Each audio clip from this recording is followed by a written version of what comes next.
Rip Anton Yelchin, by the way. Makes me really sad. Gonna cry. Alright, hey guys, I'm Omar. I'm gonna be helping with the movie reviews on this channel now. One thing about me that you need to know, obviously, Tarantino's my favorite director.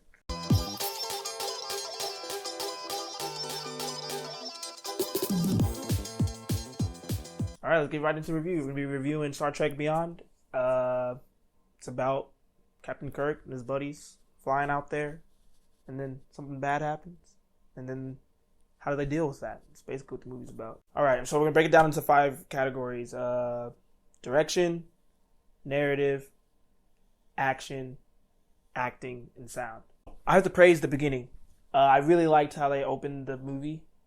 The very, first 2 minutes, because they say that they were 3 years into their 5-year voyage from the end of the second movie, and I didn't expect them to do that. That was really good. First direction, Justin Lin, director of Fast and Furious movies. Woo.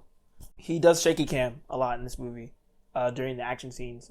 Like whenever Kirk is fighting someone or somebody else is fighting someone, he does this thing where he feels like he needs to shake the camera to let the audience know, hey, bad stuff's happening. Whoa. Hey, yo, this is interesting. It's like, don't do that. Makes the audience feel dumb, I feel like, or at least I feel dumb when it happens, and it doesn't add to the action. It takes away from it because I can't see what's happening, and it's hurting my head. And it's just not at all a good direction decision to me. Other than that, everything looks good. It's pretty. Cinematography's fine. The one good part about the shaky cam is whenever they're flying the ships and there's turbulence, and you can tell that's why he's shaking that. That's fine. That's the only time in the movie the shakiness didn't bother me.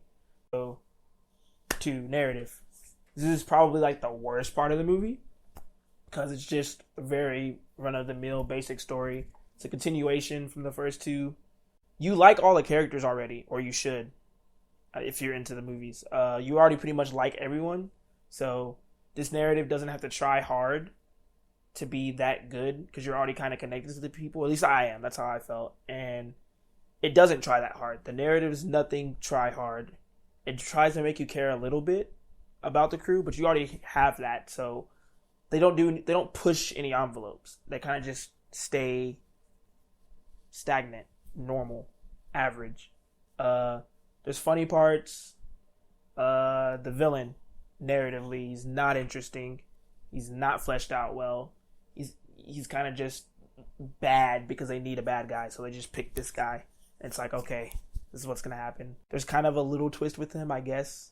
They tried, and it wasn't that rewarding. It wasn't that engaging. It was kind of just like, okay, he's still just normal villain. They don't try to make you care about him, or he's not cool. He's kind of just Jayla, the new character in the movie. She's one of the best things about the movie to me. I really enjoyed her character. I thought she was cool, funny.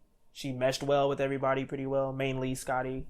So the third category, action.